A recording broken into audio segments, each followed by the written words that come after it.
Mesdames, Mesdemoiselles, Messieurs, comme je vous ai dit et promis, je vais recevoir tout à l'heure le député provincial élu de la circonscription électorale de Sakanya, honorable Belito, dit Passi Moleka.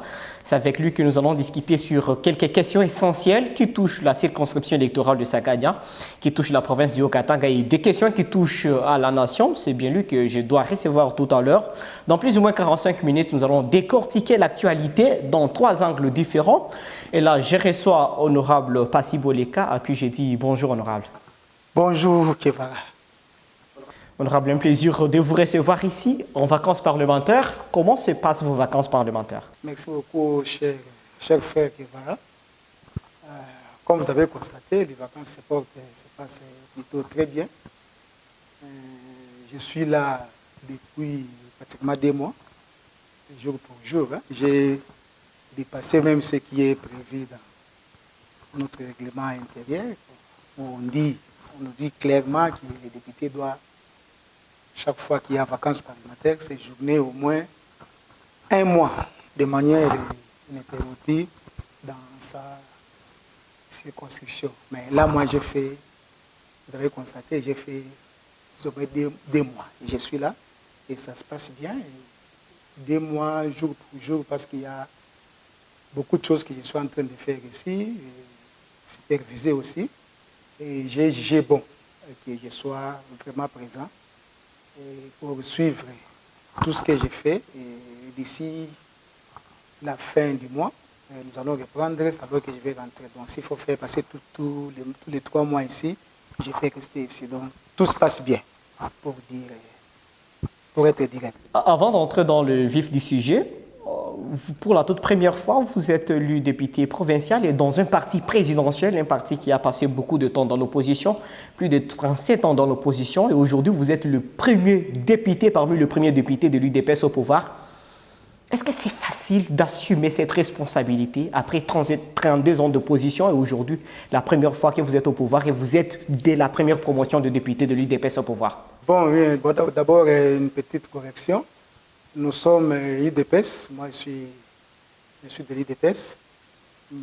Maintenant là nous sommes au pouvoir, mais ce n'est pas pour la première fois que l'UDPS a des députés.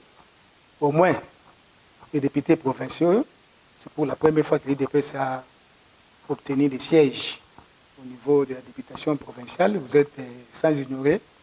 Et qu'en 2011, il n'y a pas eu élection au niveau provincial. C'est ainsi que nous n'avons pas pu présenter des candidatures au niveau provincial. Mais du côté députation nationale, l'UDPS était déjà élu. D'ailleurs, l'actuel chef de l'État était déjà élu député national en 2011. Donc j'étais juste pour une façon de dire au public qui nous suit, aux téléspectateurs qui vont me suivre, et que l'UDPS était déjà là depuis 2000. Depuis 2011, il y avait déjà un grand nombre de députés, plus même de députés que ceux que nous avons aujourd'hui. Vous avez parlé de pression. Non. Moi, je suis vraiment de l'école tissérédiste et je vais vous avouer que je suis très, très à l'aise. Je suis très, très à l'aise, pas parce que nous avons eu aussi les mandats au niveau national. Nous avons le chef de l'État qui vient de mon parti. Vous savez que nous sommes une école très bien formée, surtout en politique, très bien formée. Et quand j'entre dans l'hémicycle, quand je côtoie tous les contours du monde politique, je sens vraiment que je suis à l'aise. Il n'y a pas de pression. La pression, je ne sais pas, hein, peut-être les soucis de mieux faire, hein, ces côtés-là perfectionnistes et nous sommes en train de rechercher. Et c'est ces côtés-là plutôt qui, de temps en temps, hein, la recherche de mieux faire, ça nous met un peu sous stress, hein, parce que nous devons vraiment accomplir notre tâche et toutes nos promesses. Vous savez que nous, chez nous, c'est des peuples d'abord. Hein, de ce côté-là, c'est vraiment j'ai des petits soucis. Chaque fois, on fait des jours et des jours sans dormir, penser à mieux faire, hein, pour l'intérêt de la population. Bon. Le stress, non. Les soucis de mieux faire, ça, c'est chaque jour que nous en avons. Et Voilà. Et nous faisons toujours mieux. Et vous allez demander ce terrain ici, on va vous dire que nous sommes parmi les rares, hein, les rares députés, les rares élus du coin ici qui venons. Et ce terrain qui travaillent. Moi d'ailleurs, je ne peux pas venir, je vis ici chaque jour avec ma base et avec toute la population de Kasumbalesa et de Sakanya. Donc, pas de pression. Plutôt, les soucis de bien faire, c'est vouloir bien faire. C'est ce qui nous prend beaucoup plus d'énergie et heureusement qu'avec l'appui de l'Éternel, nous tenons. Déjà, sur terrain, vous avez dit que vous vivez ici et pendant les vacances parlementaires, vous êtes là pour récolter les désidérateurs de la population. C'est quoi le grand mot qui reste résolu à Kasumbalesa, votre QG, et dans les territoires du Sakanya, votre circonscription électorale, et pour lequel vous avez fait des démarches qui n'ont pas encore trouvé des solutions jusqu'à aujourd'hui? Les mots, non. Des solutions peut-être à des problèmes que nous rencontrons. Je disais les mots non, mais nous voulons avoir accompli certains besoins. Bon, c'est national, hein, c'est général et Kasumbalesa n'est pas écarté de ce que la population cherche. Comme disait un de nos célèbres musiciens, Félix Wazekwa, qui cherche le peuple. Qu'est-ce qu'il a dit? Que demande le peuple? Que demande le peuple, c'est ça. Donc, nous avons vraiment des problèmes à résoudre ici. Vous le savez, c'est l'eau, c'est l'électricité, c'est la sécurité, on parle du côté insécurité, et l'emploi des jeunes. Ça, c'est des points, je vous dis, c'est des points pour lesquels vraiment nous ne dormons pas. Et des infrastructures aussi, on peut ajouter. Vous savez qu'à Kasumbalesa, c'est une nouvelle ville qui n'a que 3 ans, hein, 3 ans et quelques mois, c'est d'ailleurs moins de 4 mois. Et il y a vraiment des soucis. Une entité qui était considérée comme... avant, c'était une petite cité, et plus il y a beaucoup de gens qui se sont afflués ici. Kasumbalesa aujourd'hui est déclarée ville. Ça, je dois le dire à tout le monde, que Kasumbalesa est devenue ville parce que j'ai vu des discussions par-ci par-là sur le nouveau statut de Kasumbalesa. Kasumbalesa est une ville. Bon, il y a des infrastructures qui manquent. Il n'y avait pas de routes. En termes d'eau potable, il y avait seulement 300 maisons et qui étaient approvisionnées, qui étaient connectées au système, à la régie des eaux. 300 ménages seulement, je passe mal de 300 ménages. Et en termes de l'électricité, il y a des nouveaux quartiers qui voient les jours et qui connaissent encore des problèmes de l'électricité. Petit à petit, je vais vous dire ce que nous avons pu faire et nous donnons des solutions. Et à part ça, il y a des problèmes très compliqués, c'est les problèmes de l'eau et de l'insécurité. Pour l'eau, vous savez, la Kasumbalesa est sur une montagne. Hein? D'ailleurs, le mot Kasumbalesa, c'est une montagne. Nous sommes sur une montagne où il y a vraiment un problème d'eau. Donc, tout ce qu'on crée, tout ce qu'on cherche, c'est l'histoire des forages d'eau. Ça ne résout pas tellement de problèmes par rapport à un grand nombre de populations ici. Et l'étendue de la ville de Kasumbalesa, ça me pose vraiment des problèmes. Donc, les forages ne résolvent pas les problèmes. Donc, il faut vraiment travailler pour trouver des solutions. Vraiment, en termes de pourcentage, nous sommes encore très bas, et je ne pense pas, nous, en tant que ville, nous ayons des solutions pour résoudre ces problèmes-là. Et je vais profiter de l'occasion, à travers cette émission, pour demander au niveau de l'exécutif provincial et au niveau du pouvoir central, et qu'on nous trouve vite des solutions sur la question de l'eau. Kasumbalesa aujourd'hui, c'est une ville avec 3 communes, et une population qui avoisine les 1 million d'habitants, et avoir seulement 300 ménages connectés, approvisionnés en eau, les régies des eaux, vous voyez que ça pose vraiment problème. Bien sûr, l'exécutif provincial et la mairie de la ville ont tenté des forêts par-ci par-là. Nous en avons au moins une dizaine ici. Mais ça ne résout pas tellement de problèmes. Et vu que les points des forages là sont un peu plus éloignés des ménages, ça pose vraiment des problèmes, un problème très sérieux. Ça, je vous avoue, c'est vraiment un problème. Et du côté insécurité, gloire à Dieu, depuis maintenant 3-4 mois, il y a quand même, je ne dirais pas semblant, il y a vraiment, il y a quand même la situation s'est rétablie quand même, il y a la paix, il n'y a plus de maisons vandalisées, il n'y a plus de maisons cassées, il n'y a plus de paisibles citoyens tués la nuit, et il y a quand même un retour, de ce que nous vivions avant, parce que Kasumbalesa, nous qui vivons ici depuis plus de 35 ans, Kasumbalesa, nous, on pouvait dormir à 1h, 2h, 3h du matin, on pouvait même dormir les portes ouvertes. Donc, ça ne posait pas de problème. Mais aujourd'hui, ça va, nous ne pouvons pas rentrer encore ressusciter les démons qui nous ont laissés à 3-4 mois. Il y a quand même l'insécurité. Là, il faut aussi féliciter l'exécutif urbain, les maires de la ville ainsi que les gouverneurs de la province, et pour, à travers nos services de sécurité, la police, l'armée, les services de renseignement, pour le travail abattu. Ça c'est vraiment la vérité. Il y a 3-4 mois, il y a quand même la paix. Il ne manque pas des petites choses, des petites de sécurité, des points de sécurité quelque part, mais il faut vraiment avouer qu'il y a quelque chose qui marche dans la vie. J'ai parlé de l'eau et qui pose problème encore, où nous devons vraiment nous focaliser. Nous venons de parler de l'insécurité.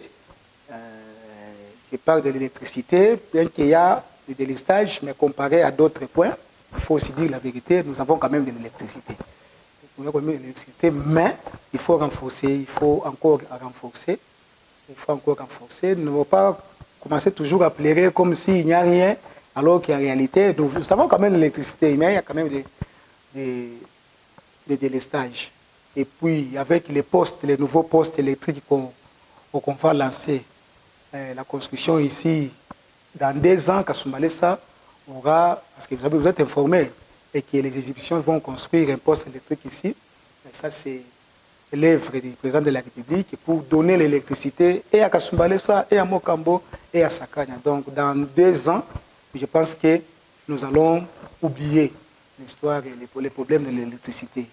Quoi encore, j'ai parlé, il me restait quoi, les infrastructures.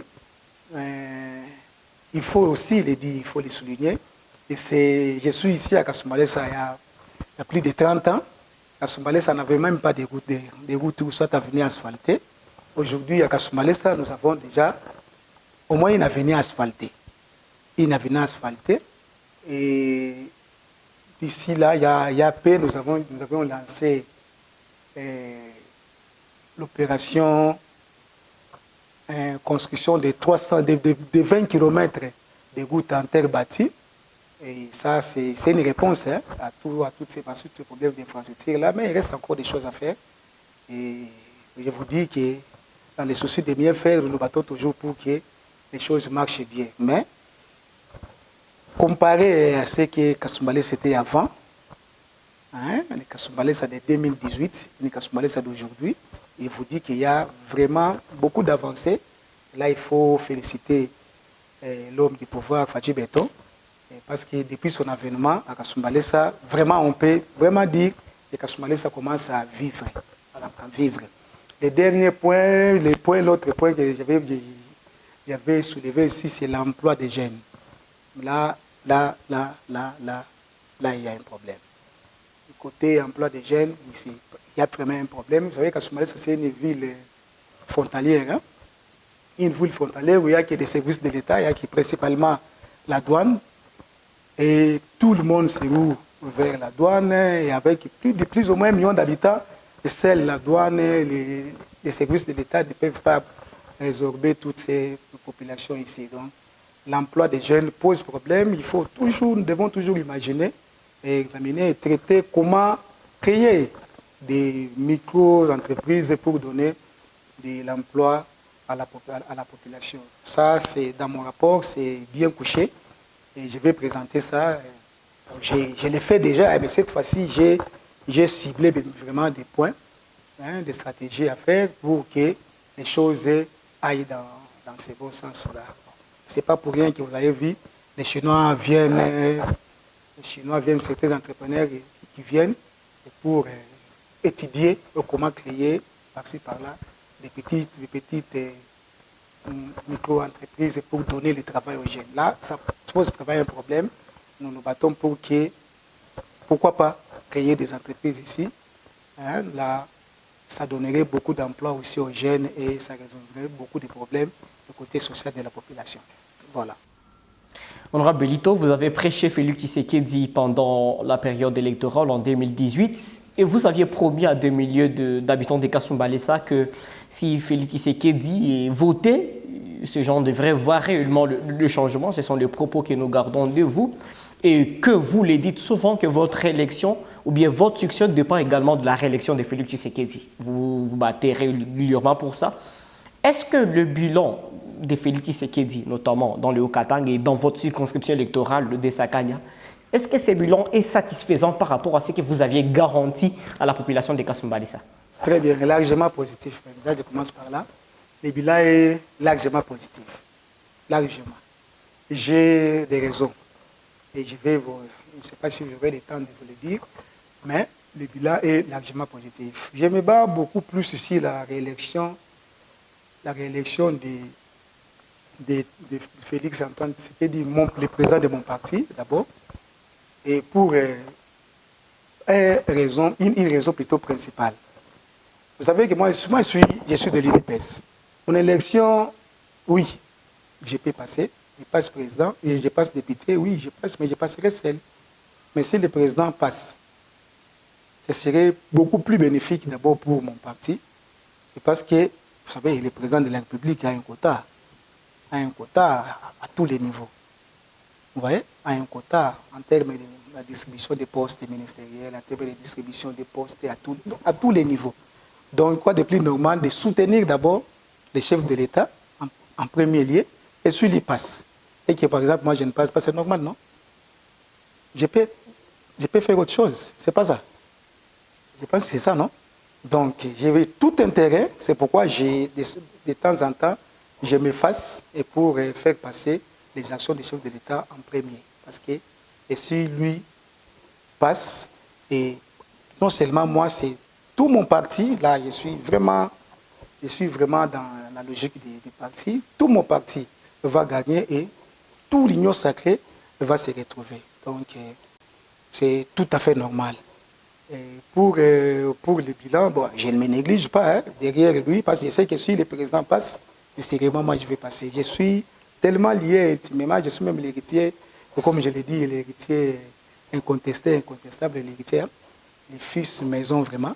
Ça je l'ai dit, je suis né, et je suis né et grandi à l'IDPS, je descends de l'IDPS à moi, donc de ce côté-là, il n'y a pas de problème. Le bilan est positif, cher Kivara. Vous êtes à Kasumbalesa. À Kasumbalesa, aujourd'hui, vous pouvez circuler. Je vais vous donner une anecdote. Moi, j'ai des voisins qui étaient véhiculés, qui avaient des véhicules. Il y a 3-4 ans, ils ont vendu les véhicules parce qu'ils ne savaient même pas accéder à les parcelles. Quelqu'un qui habite 40 mètres de la route principale, de la route Kasumbalesa-Lubumbashi, il ne s'est pas arrivé à 40 mètres. Donc, il ne s'est pas entré avec son véhicule dans sa parcelle. Parce qu'à partir même de la route, quand vous quittez seulement la route principale qui est internationale, ce n'est pas la route de Kasumbalesa, qui est internationale. Quand vous quittez seulement la route, vous ne savez même pas faire 10 pas pour arriver chez soi. Bon, c'est compliqué. Donc, les gens n'étaient même plus intéressés. J'ai vu des gens vendre les véhicules. Donc, ce n'était pas intéressant. Mais aujourd'hui, où je vous parle, aujourd'hui, vous pouvez quitter Kasumbalesa ou quitter la route principale ici et pour vous retrouver sur la route de 30 mètres, le boulevard Nkombo. Et de là, vous pouvez faire Sodimiko facilement. Vous pouvez quitter ici, vous allez côté sous-station, vous faites la route de contournement poids lourd et vous vous retrouvez au village. Donc, il y a possibilité aujourd'hui, parce qu'avant, c'était la seule route et qui prenait ici vers la douane vers Sodimico, et quand il y a bouchon là-bas, c'est tout le monde qui s'est perdu. Et toute la ville était paralysée. Mais aujourd'hui, c'est beaucoup plus facile, il y a facilité de faire des mouvements. Ça, c'est très important d'abord pour la ville. Et tout le monde qui vit à Kasumbalesa les vit. Ils sont en train de vivre ça. Donc, de ce côté-là, il n'y a pas de nomades. Voilà ce pourquoi je vous dis qu'il y a des avancées. Et bientôt là, je vous dis qu'on va lancer. Donc, d'abord, la route les mérite. Mais en tout cas, moi, je me dis, c'est un exploit. C'est un exploit. Comment voulez-vous que Kasumbalesa, pendant plus de 60 ans, n'avait même pas 1 mètre de route asphaltée? Il en venait asphaltée. Ça, c'est vrai. Tout le monde parle de Kasumbalesa. Toutes les fois que je suis devant la télé, je vois toujours les gens saluer. Je salue ceux qui sont à Kasumbalesa, même ceux qui sont en étranger. Ça, c'est l'entrée principale de la République, par le sud. Vous voyez? Mais il n'y avait rien. Il n'y avait rien. Mais aujourd'hui, à Kasumbalesa, un enfant qui naît à Kasumbalesa, il sait quand même, oh, c'est ça le goudron. C'est ça l'asphalte. Maintenant, c'est une réalité. Avant, l'enfant ne pouvait pas savoir ça. Je vous ai dit tantôt ici et que nous sommes en train d'ouvrir nos avenirs. Nous avons commencé par nos propres fonds ici de la ville et pour construire 20 km de routes en terre battue. Et sûrement après, l'année prochaine, tous ces 20 km seront asphaltés. Vous voyez. Ça c'est un des deux. Ça c'est deux. Et trois, je vais vous parler de l'électricité ici. Moi je suis ici, je suis un businessman ici depuis longtemps. À Kasumbalesa, le courant ici, ça nous posait vraiment un problème. C'est quelques particuliers et qui pouvaient placer par-ci par-là les transformateurs. Mais aujourd'hui, ça appartient à l'histoire. Vous avez constaté ici, dernièrement, quand le vice-gouverneur est venu ici, nous avons inauguré des transformateurs ici, il y a des transformateurs aussi partout. Maintenant, l'État, il sait commencer à placer des transformateurs. Vous voyez, je ne dis pas que je suis contre ces privés, ces particuliers, et qui nous ont aidés à le faire, mais ça doit laisser maintenant la place à l'État pour faire son travail normalement. Donc, c'est ça. Donc, je me dis, il y a vraiment des avancées. Vous prenez Kasumbalesa, Sakanya. Vous avez vu la route là. Avant, pour aller à Sakanya, on passait par la Zambie. Vous venez de Lubumbashi, vous arrivez à Kasumbalesa, vous devez faire Ndola pour vous retrouver à Sakanya. Mais aujourd'hui, c'est à 1h, 1h30, vous êtes à Sakanya. Une route, la plus meilleure, je ne sais pas. Peut-être que dans d'autres provinces, ça existe, mais c'est la meilleure route. Les gens n'en parlent pas tellement, pas beaucoup. Mais je dois dire aux gens, nous avons la meilleure route asphaltée à Kasumbalesa, Lukangaba. Une très bonne route qui n'a jamais existé au Congo. Ça, c'est vrai. 100% de fatigue. Vous voyez, aujourd'hui, c'est plus facile de faire ça qu'à Mokamba. Voilà, tous ces villages-là, désenclavés aujourd'hui. Vous voyez. Donc, il y a une différence par rapport à ce qui existait et ce qu'il y a aujourd'hui. Ça, c'est au niveau de chez nous, à Kasumbalesa, Sakana. Donc, il y a beaucoup d'autres choses. Je ne vais pas rester sur ces points-là. Pour ce qui est du bilan, nous pourrons avoir des émissions beaucoup plus élaborées, beaucoup plus vastes en termes de temps pour en parler. Parce que les bilans, nous travaillons encore. Il y a beaucoup d'autres choses encore.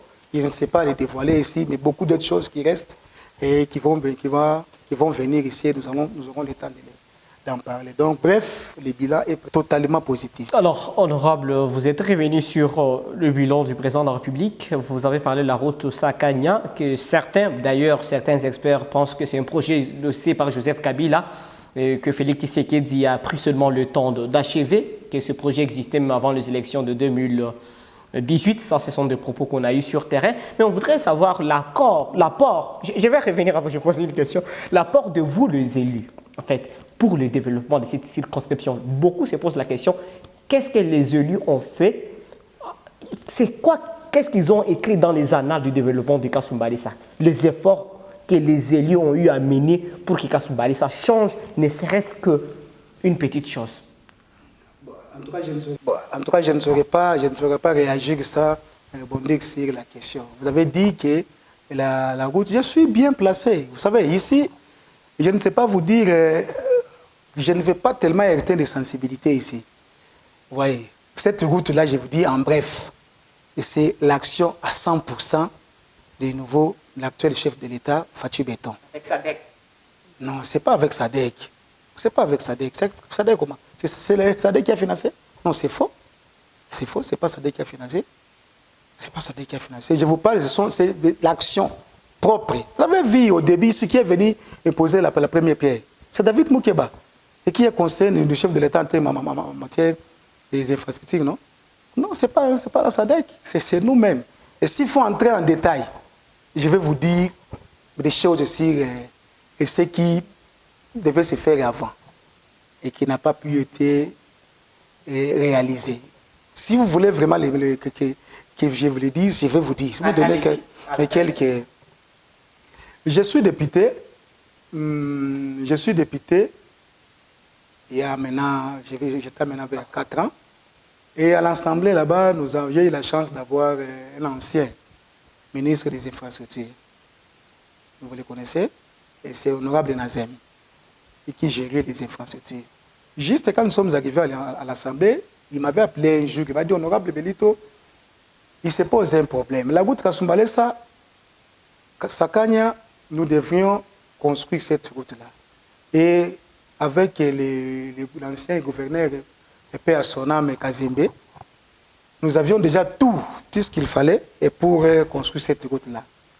Mais on n'a pas compris que les gens de Kinshasa ont sauté sur la chose. Le peu de moyens qu'on avait, et cet argent-là est parti. Et je vous informe, et si l'ancien gouverneur Kazembe a connu des problèmes, c'est à cause de cette route-là. L'argent que Kazembe avait récupéré des frontières et qui voulait commencer pour construire la route Kasumbalé-Sakanya, et cet argent-là qui a coulé, Excellence Kazembe, l'ancien gouverneur. Vous voyez. Donc je vous dis l'histoire, c'est ça. L'histoire est tellement longue, si je vous mettais, je risquerais de citer les noms ici, et ça sera très compliqué, ça risque de perturber les cours de notre émission. Donc cet avenir-là, et cette route-là, l'argent de cette route-là, que vous dites que c'était un projet d'ancien régime. Mais c'est à partir de cet argent-là, c'est à cause de cet argent-là que l'ancien gouverneur est parti. Dans l'ancien régime, bien évidemment. Dans l'ancien régime, ils sont sautés sur l'argent. Dans l'ancien régime. Non, les projets existaient, il y avait déjà un fonds pour démarrer. Mais ils ont récupéré les fonds, ils l'ont bouffé. Et quand le gouverneur s'est mis à réclamer l'argent, d'abord il ne voulait pas sortir. Vous avez appris qu'il y avait autant d'argent qui était dans les comptes des gouverneurs. Le gouverneur a créé un compte parallèle qui voulait pas que les gens sachent, soient au courant de ce et qu'il a mis à l'écart une somme d'argent. C'est cet argent-là. Vous voyez. Et Honorable Nazer m'a dit, et les jours où il devait aller pour discuter de ces dossiers à Kinshasa, pendant qu'il était dans l'avion, il a croisé, il s'est aperçu qu'il était à côté d'un Chinois qu'il connaissait. Et les Chinois, c'est les Chinois de Clerc 7. Et en parlant, en causant, les Chinois de Clerc 7 a dit à Honorable Nazem et qu'il avait déjà gagné le marché de la route Kasumbalé-Sakanya. Mais Honorable Nazem m'a dit, mais ce n'est pas normal. Mais moi, on m'a appelé à Kinshasa pour ces dossiers-là. Et quand vous avez comparé, vous allez constater que les gens de Kinshasa, nous ont trompés ici en province. Honorable Belito, c'est quoi l'injustice? Qu'est-ce qui fait à ce qu'à Kasumbalé, notamment dans les Sakanya, il y a le député, et que le gouverneur se concentre plus à l'Ikassi? Le budget que vous votez au niveau de l'Assemblée provinciale est totalement concentré sur l'Ikassi, ou bien comment vous justifiez ces phénomènes? Nous sommes une province et les problèmes se passent avec des différents degrés d'acuité. Donc, nous sommes une ville. Ça ne peut pas déranger la population de Kasumbalé, ça, s'il y a l'Ikassi qui connaît une situation qui demande une intervention beaucoup plus rapide de l'exécutif. et que les gens de Kasumbalesa s'en plaignent. Non, nous sommes une ville. À Likasi, il y a un problème. Likasi, c'est... Likasi, d'abord, c'est les passages. Pour aller à Kolosi, vous devez passer par Likasi. Et tous ces engins, tous ces camions qui passent ici, les gros de véhicules partent à Kolosi. Et quand ça part à Kolosi, ça passe par Likasi.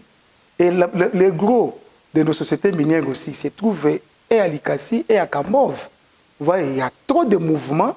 Et comme il n'y avait pas une route de contournement, et les routes de Likasi s'abîment de plus en plus. Vous voyez, quoi de plus normal que de résoudre ces problèmes-là, et des problèmes de Likasi, vite, avant que la situation ne s'empire. Vous voyez. Et après Likasi, même pendant qu'on est en train de faire Likasi, on le fait aussi ici. Bien qu'on ne l'a pas encore fait tel que nous l'envisageons, mais on ne peut pas demander qu'on note à Likasi ce que Likasi devait bénéficier pour venir faire ça à Kasumbalesa. Non, nous attendons que l'exécutif, et selon ce que nous lui avons demandé de faire, les moyens que nous lui avons donnés, nous attendons qu'il donne. Nous avions oublié la route Sodimiko. Voilà, la route Sodimiko. C'est en construction aussi. C'est pas ça?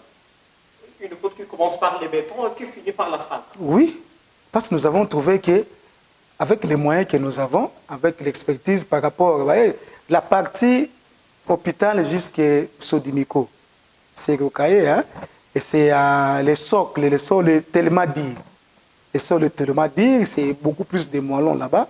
C'est plus facile d'aplanir et de mettre l'asphalte. Donc ça ne posera pas tellement de problèmes. Donc généralement, là, les endroits où on met du béton, c'est des endroits soit sablonnés, soit boués, boués, hein?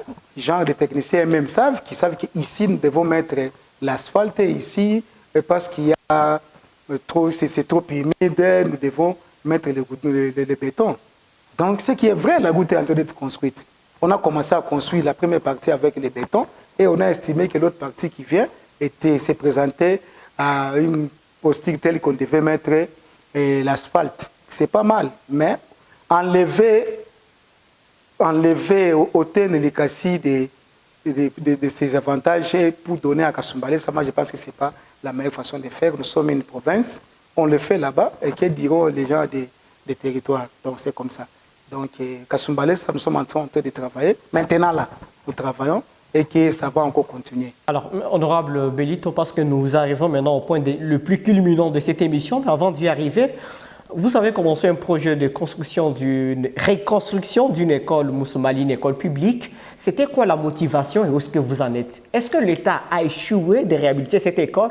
Certaines personnes pensent que vous avez alloué les frais, en fait, le coût de ces travaux-là, vos émoluments des 4 mois. Est-ce que vous vous êtes gêné pendant 4 mois sans manger, sans boire pour construire l'école? Et comment vous avez fait pour survivre si c'était le cas? Bon, d'abord, vous êtes au courant.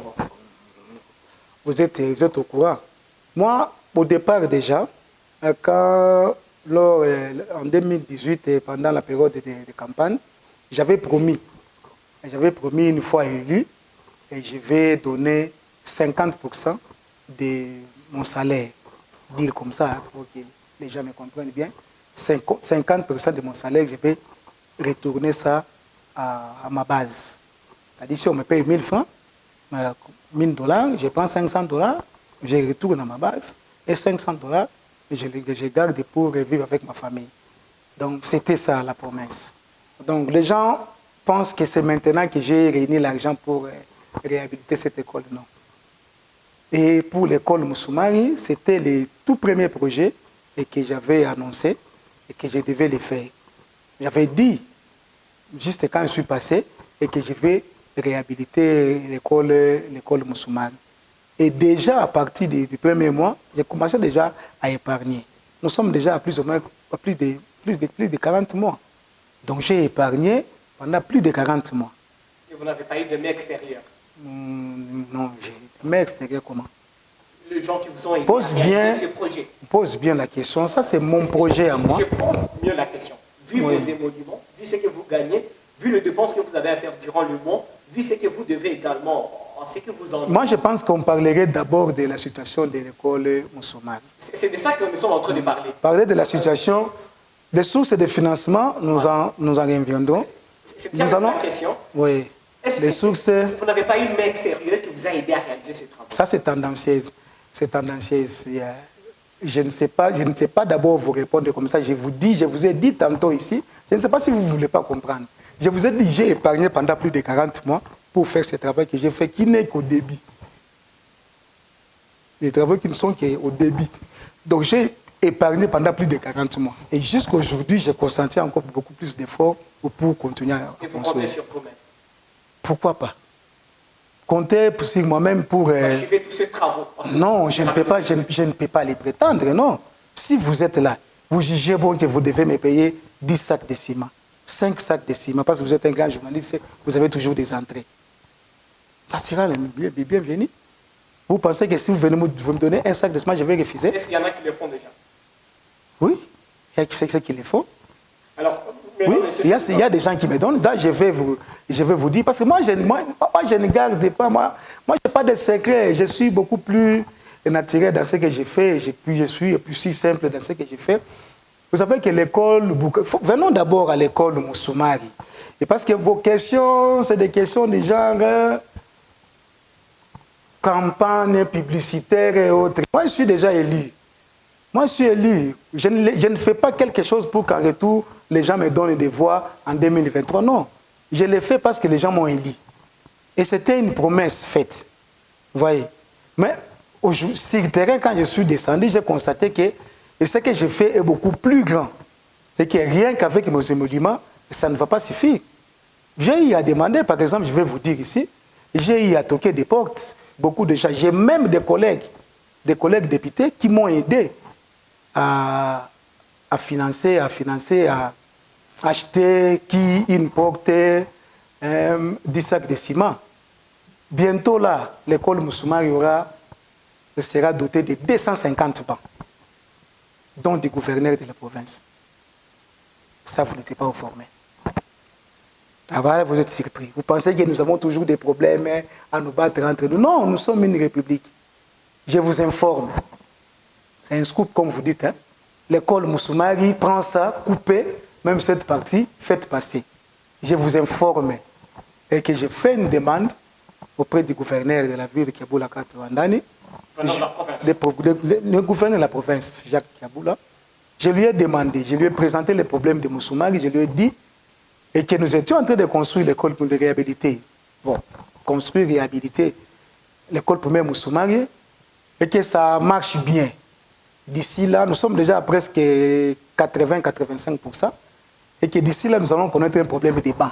Construire, c'est bien beau, mais les enfants vont s'asseoir où? À même les sols, parce qu'il n'y avait pas de bancs. Avant, j'avais donné 55 bancs à l'école et j'ai encore 25 ou 30 bancs là-bas que je devais ajouter. Ça me ferait plus ou moins 85 bancs, quelque chose comme ça.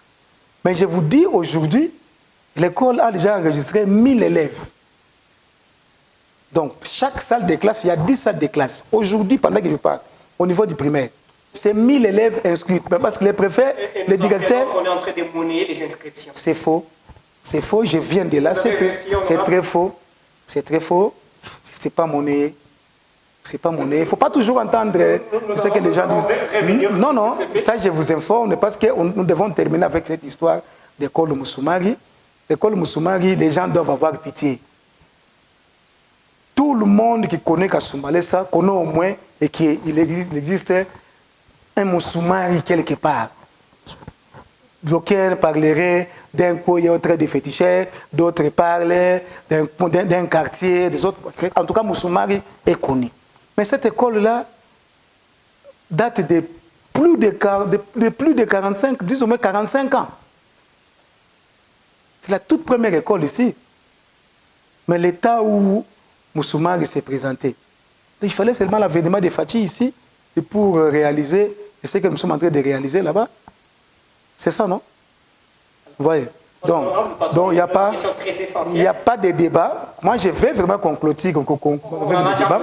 Donc, j'ai besoin de l'aide. De l'aide, oui, j'en ai besoin. tout celui qui a un sac de ciment, et tout celui qui a une brique, tout celui qui a une boîte de peinture, nous en avons toujours besoin pour les construire. Donc nous n'allons pas nous dire que nous avons assez de moyens pour faire ce travail-là. Déjà avec 1000 élèves, c'est 100 élèves par salle de classe, déjà maintenant, parce qu'ils vont commencer les lundis. Et nous avons connu un retard. En violation des règles, non. Lorsqu'il y a 25 élèves et quand ils partent à 100. Non, bon, je ne sais pas. Mais ce qui est vrai, nous avons constaté qu'il y a des élèves. Vous demandez à ces élèves-là de ne pas les inscrire, ça va poser un problème, parce qu'il faut rentrer à la maison, il ne faut pas étudier. Mais maintenant, voilà que nous avons besoin d'ajouter le nombre de salles de classe. Là, nous sommes à 10, et nous allons nous y mettre encore pour ajouter 4 ou 6 salles de classe, pour contenir tous ces élèves-là. Donc, de ce côté-là, il n'y a pas de problème. Nous avons besoin de l'aide. Merci, nous avons compris. Et les gens nous aident déjà. Merci, c'est compris. Et nous entrons, en fait, avant de chuter, vous êtes politique. Vous êtes politique avant d'être député. Vous avez commencé la politique au sein de l'UDPS. Est-ce que vous attendiez un jour que votre parti serait séculé aujourd'hui? Bien sûr. Notamment le bazar, les gens de tous les côtés. Non, l'UDPS n'est pas... Non. La question n'est pas encore finie, cher honorable. Non, ça il faut retirer. On démolit, on casse, on... Ça il faut... Et pourquoi? Kevara, ça vous devez... Est-ce que vous attendiez que votre parti aurait l'image qu'il a aujourd'hui? Ça vous devez... Notre parti, c'est un parti qui prône les valeurs. L'UDPS, c'est un parti qui prône les valeurs, vous le savez. Et moi, quand je suis entré dans l'UDPS, aujourd'hui, le peuple d'abord ne date pas de très longtemps. Le peuple d'abord date de quelques années seulement avant la mort de vieux Étienne. Le combat, c'était pour le rétablissement de l'état des droits. Et quand j'étais déjà au parti, le premier slogan que moi j'ai appris, en termes de vivacité, en termes de quoi? D'espoir et de conviction, je dis, c'était tôt ou tard, l'UDPS vaincra. Nous, on le savait. On savait qu'on avait un dictateur en face de nous. On savait que tout au long de notre chemin, il y aura toujours des gens qui viendront, parce que les antivaleurs existent toujours, hein, nous en avons tellement ici. Et on se disait, tôt ou tard, l'UDPS vaincra. Et l'histoire de la balle de chauve, vous le savez. Nous, on savait qu'on allait faire longtemps dans l'opposition. On savait. Ça, on le savait. C'est pas ça ma question. L'UDPS serait séculé aujourd'hui. Les désordres, les injures, des casses, des troubles. Moi, je ne reconnais pas l'UDPS dans ça. Ça, ce sont des cas isolés, des personnes égarées qui se disent l'UDPS. Mais moi, je suis l'UDPS, je ne suis pas dans ça. Je ne suis pas dans ça. L'UDPS ne prône pas la violence. L'UDPS, c'est un parti non violent. Quand vous dites les injures, les incites, c'est la violence, non? Nous sommes des non-violents. Vous le savez que nous sommes non-violents. Mais comment est-ce qu'il arrive qu'à chaque fois que le membre, le militant, les gens de l'UDPS causent des dégâts, vous niez ces gens? Et à chaque fois qu'ils marchent en masse, vous dites que l'UDPS a mobilisé. Le problème, c'est ça. C'est quand... Je vais dire quoi? En face de nous, il n'y a rien. En face de nous, il n'y a pas un autre parti politique. Pour dire vrai, quel est notre parti politique qui peut faire l'interface de l'UDPS? Il n'y a pas. En face de nous, il n'y a pas. Quand il y a un mouvement, les Congolais se soulèvent, et pour réclamer quelque chose, directement on voit l'UDPS parce que... Quand on se soulève, c'est Congolais. Quand on marche, c'est l'UDPS. Non, mais je vous dis, en face de nous, citez-moi un autre parti et que vous pouvez citer. Si vous ne citez pas l'UDPS, quand la population se soulève, quand la population est revendique, vous allez citer quel autre parti? Mesdames, Messieurs, nous sommes arrivés à la fin de cette émission. Question d'actualité, une émission que vous allez suivre sur toutes les plateformes. Traditionnel ou virtuel, j'avais reçu Honorable Belito, Passy Moleka, c'est avec lui que nous avons abordé certaines questions sans tabou. Et sur certaines questions, nous sommes restés superficiels et nous allons y revenir pour rentrer dans le fin fond. Honorable Belito, je vous dis franchement merci. Merci beaucoup, cher Guevara. Merci, mesdames, messieurs, portez-vous bien chez vous. Merci beaucoup, cher Guevara.